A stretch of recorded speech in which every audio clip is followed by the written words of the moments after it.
लोकसभा चुनाव 2024 को अब 1.5 साल से भी कम रह गए हैं। इसको देखते हुए राजनीतिक गतिविधियां एकदम तेज हो गई हैं।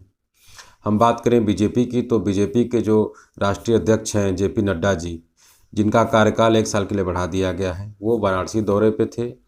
उन्होंने गाजीपुर में जनसभाएं भी की और साथ ही कार्यकर्ताओं के साथ मीटिंग की और 2024 के चुनाव की तैयारियों पे बात की। वहीं बात करें हम केसीआर की, के चंद्रशेखर राव की, जो तेलंगाना के सीएम हैं प्रेजेंट, उन्होंने भी एक रैली ऑर्गेनाइज की जिसमें कई प्रदेशों के सीएम और कई पॉलिटिकल पार्टी के लीडर्स को बुलाया, जिसमें हमारे उत्तर प्रदेश के सपा मुखिया अखिलेश यादव भी गए थे, सीएम भगवंत मान पंजाब से गए थे, सीएम अरविंद केजरीवाल दिल्ली से गए थे, डी राजा गए थे, सीएम केरला भी गए थे। इन सभी को लेकर उन्होंने एक विपक्षी एकता दिखाने का प्रयास किया है और साथ ही जो उनकी पार्टी थी टीआरएस, उसका नाम बदल के उन्होंने बीआरएस कर दिया है। टीआरएस मतलब तेलंगाना राष्ट्र समिति नाम था, उसको अब भारत राष्ट्र समिति कर दिया गया है। संदेश सीधे सीधे ये आता है कि केसीआर भी अब पीएम की रेस में आ गए हैं। वहीं बात करें हम कांग्रेस की, तो कांग्रेस ने भी कन्याकुमारी से कश्मीर तक भारत जोड़ो यात्रा निकाल के अपनी मजबूती दिखाई और अपने संगठन को मजबूत किया है। अब 2024 में कांग्रेस क्या कारनामा कर पाती है ये तो समय ही बताएगा, लेकिन कांग्रेस ने अभी पत्ते नहीं खोले हैं कि क्या वो गठबंधन के साथ लड़ेगी या अकेले लड़ेगी।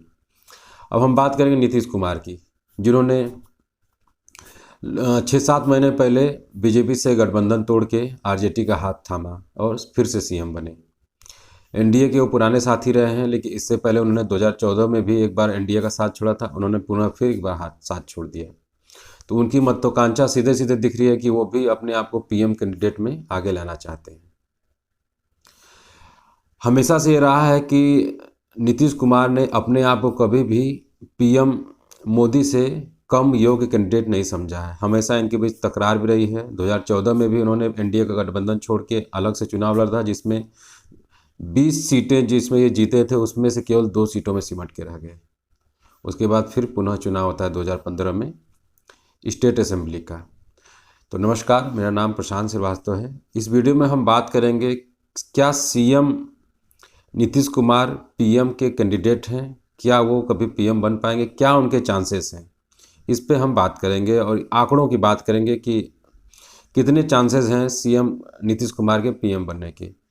अगर हम बात करें नीतीश कुमार की, तो नीतीश कुमार ने हाल ही में आरजेडी के साथ दामन थामा और सीएम बने हैं।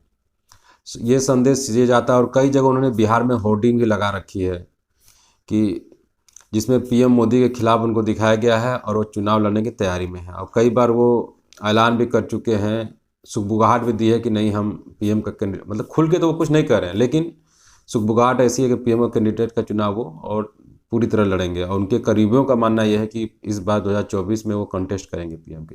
तो आइए हम बात करते हैं कि नीतीश कुमार के कितने चांसेस हैं पीएम बनने के। तो पहली बात करेंगे कि नीतीश कुमार के थोड़े से जीवनी के बारे में जान लेते हैं। नीतीश कुमार का जन्म बिहार में 1951 में हुआ था। वो एक कुर्मी जाति से आते हैं। अगर हम बात करें उनके कई बार सीएम रहने के, तो उन लगभग 6ठी बार उन्होंने सीएम पद की शपथ ली है। पहली बार वो सीएम बने थे मार्च 2000 में, जो केवल 7 दिन के लिए थे। उसके बाद 2005 से 2010 तक सीएम रहे, फिर 2010 से 2014 तक सीएम रहे। लेकिन 2014 में जब पीएम नरेंद्र मोदी को कंटेस्ट किया गया लोकसभा चुनाव में बीजेपी द्वारा, तो उन्होंने एनडीए से अपना हाथ खींच लिया और अलग से चुनाव लड़ा, जिसमें उन्होंने जो 20 सीटें उनको मिली थी, चुनाव में केवल 2 मिली। उसके बाद वो 2015 में फिर चुनाव लड़ते हैं महागठबंधन के साथ, यानी आरजेडी के साथ। ये भी ज़्यादा दिन नहीं चल पाता है, 3 साल बाद फिर वो आरजेडी का भी दामन छोड़ते हैं, फिर बीजेपी से जुड़ते हैं। फिर बीजेपी के साथ उन्होंने 2020 में चुनाव लड़ा, लेकिन फिर 2022 में उन्होंने बीजेपी के साथ छोड़ दिया, फिर आरजेडी का दामन थाम लिया। तो ये कई बार अपना दल बदलते इस बीच रहे हैं, और जिससे जो इनकी छवि कहीं ना कहीं खराब ही हुई है। वहीं बात की जाए आरजेडी के, तो आरजेडी के साथ भी इनका कितने दिन गठबंधन चलेगा, सरकार चला पाएंगे, इसका भी कोई भरोसा नहीं, क्योंकि दोनों ही पार्टियों में वैचारिक मतभेद शुरू से रहा है। दोनों पार्टी के वोटर्स भी अलग अलग रहे हैं। जिस वोटर ने सीएम को नीतीश कुमार को देकर वोट दिया होगा, फिर अचानक से वो आरजेडी से गठबंधन कर लेंगे, तो उनके वोटर, जेडीयू के वोटर भी इससे नाराज हैं। और तीसरी बात हम करें अगर लोकसभा चुनाव की, तो जो स्टेट का इलेक्शन होता है, जो राज्य का चुनाव होता है, और लोकसभा जो केंद्र का चुनाव, उसमें जो वोटर्स के मूड्स डिफरेंट होते हैं।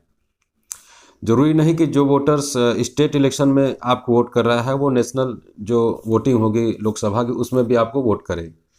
तो अब आंकड़ों की बात हम करते हैं कि सीएम नीतीश कुमार पीएम की रेस में हैं कि नहीं।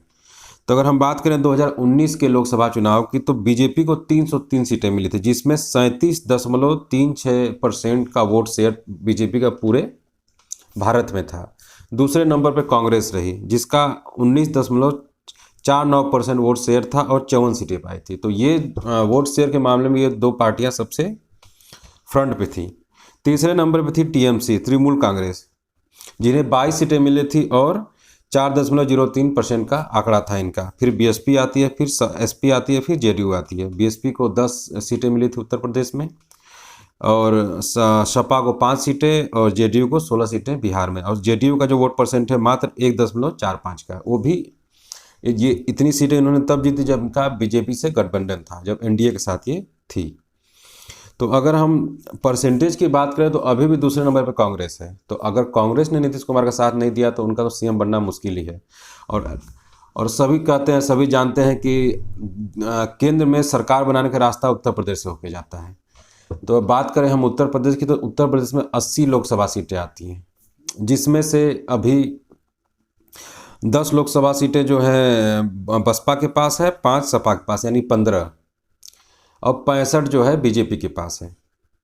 तो हम बात करें तो अगर इसको भी तोड़ना नीतीश कुमार के लिए मुश्किल है, क्योंकि उसके लिए इनको गठबंधन करना पड़ेगा बसपा से और सपा से भी। और सपा बसपा कभी एक दूसरे के प्रतिद्वंदी रहे उत्तर प्रदेश में, तो क्या ये दोनों साथ आके नीतीश कुमार का साथ देंगे? ये भी एक बहुत बड़ा इनके लिए चैलेंज रहेगा नीतीश कुमार के लिए। वहीं बात करें हम बिहार की, तो बिहार में इन्होंने एनडीए गठबंधन से जो है 16 सीटें मिली हैं। अगर एनडीए गठबंधन टूट गया है तो हो सकता है जो जेडीयू के वोटर्स हैं वो आरजेडी को वोट ना करें मिलके। और 40 सीट आती है लोकसभा की बिहार से, तो दोनों सीटों को मिला के 120, तो उत्तर प्रदेश और बिहार से, उसमें भी इनको कितनी सीटें मिले ये भी, इसमें भी कोई भरोसा नहीं है। वहीं बात करें अगर तृणमूल कांग्रेस ने भी साथ दे दिया तो वेस्ट बंगाल से 42 लोकसभा सीटें आती हैं। तो इस बार तृणमूल कांग्रेस ने 22 सीटें जीती थी। तो अगर इन्होंने साइड दी तो 22 सीटें इन पे जुड़ सकती हैं, लेकिन इस पर भी कोई, क्योंकि जो भी बीजेपी को इस समय अपने स्टेट में हराया है हाल ही के इलेक्शन में, वो सभी अपने आप को पीएम के कैंडिडेट मान रहे हैं। तो इसका भी नहीं। वहीं झारखंड की बात करें तो झारखंड में 14 लोकसभा सीटें आती हैं और दिल्ली में 7 लोकसभा। तो अगर अरविंद केजरीवाल झारखंड के जो सत्ताधारी पार्टी है, उसके बाद वेस्ट बंगाल हो गया, बिहार हो गया, उत्तर प्रदेश, इन सभी राज्यों की सीटों को मिला भी दिया जाए तभी भी पीएम नीतीश कुमार का बनना मुश्किल है। अगर हम बात करें मुद्दों की, तो हमेशा से जो जनता है वो राज्य और केंद्र के मुद्दों को अलग कर वोट करती है। केंद्र के प्रमुख मुद्दे हो सकते हैं, बेरोजगारी हो सकती है, महंगाई दर हो सकता है, राष्ट्रीय सुरक्षा हो सकती है, फॉरेन रिलेशंस हो सकते हैं। वहीं राज्य में अक्सर देखा गया है, जो नॉर्थ इंडिया में उत्तर प्रदेश हो चाहे बिहार, वहाँ जातिगत समीकरण डिपेंड करते हैं कि कितने वोट किसको मिल रहे हैं। तो ये तो समय ही बताएगा कि 2024 में बीजेपी आएगी या अन्य किसी तीसरे दल की सरकार बनेगी। लेकिन अगर किसी तीसरे दल की सरकार भी बनती है तो ये हालत जो 89 से 92 तक, 93 तक जो भारत की थी वही हो जाएगी, क्योंकि उस समय हमेशा पीएम के इंटरेस्ट बदलते रहते थे और पॉलिटिकल स्टेबिलिटी नहीं थी उस समय। अब इस बार देखिए क्या होता है। लेकिन वहीं अगर हम बात करें बीजेपी की, तो बीजेपी ने भी ज़मीनी स्तर पर कार्य करना शुरू कर दिया है, अपने कार्यकर्ताओं से मीटिंग कर रही है, सबको सारे समीकरण समझ रही है। और बीजेपी की हमेशा से ये खूबी रही है कि वो कोई भी चुनाव को हल्के में अच्छे से लड़ती है। और हाल ही में जो जनरल इलेक्शन हुए हैं स्टेट के, जिसमें गुजरात और हिमाचल की, तो प्रचंड जीत बीजेपी को गुजरात में मिली है और हिमाचल में हार का सामना करना पड़ा है। तो गुजरात अगर देखी जाए तो गुजरात से ज़्यादा लोकसभा सीटें आती हैं, तो वहाँ तो बीजेपी का स्टेटस ठीक है। वहीं एमपी छत्तीसगढ़ की बात करें तो वहाँ भी बीजेपी का स्टेटस सही है। उत्तर प्रदेश में भी अगर गठबंधन होता है तो शायद बीजेपी के लिए मुश्किल हो सकती है, लेकिन देखिए आगे इनके साथ कई छोटी बड़ी पार्टियों के साथ गठबंधन करके ये लोकसभा का चुनाव लड़ेंगे। वहीं बात करें हम कांग्रेस की, तो कांग्रेस ने भारत जोड़ो यात्रा से ये संदेश देना शुरू कर दिया कि हम अपनी मजबूती दिखा रहे हैं। अब देखिए पीएम कैंडिडेट में वो किसको प्रोजेक्ट करते हैं कांग्रेस, क्या अपने पत्ते कब खोलेगी, किसके साथ वो गठबंधन करेगी, क्या चीज़ें हैं, यूपीए में उसके कौन कौन रहेगा गठबंधन में, तो ये तो कांग्रेस का तो बाद में ही बताया जा सकता है। रही बात टीएमसी, बीएसपी, एसपी, जेडीयू और के चंद्रशेखर बाबू की पार्टी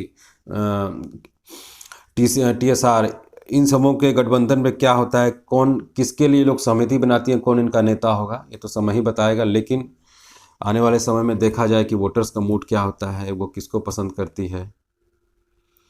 रही बात नीतीश कुमार की, तो आंकड़ों से और विश्लेषण तो यही समझ में आता है नीतीश कुमार का पीएम बनना बहुत ही मुश्किल है। लेकिन समय किसी ने नहीं देखा, हो सकता है तीसरे मोर्चे की सरकार बने, गठबंधन से बन जाए तो बात अलग है। आपको ये वीडियो कैसा लगा कमेंट करके बताएं और मेरे चैनल को सब्सक्राइब करें। नमस्कार।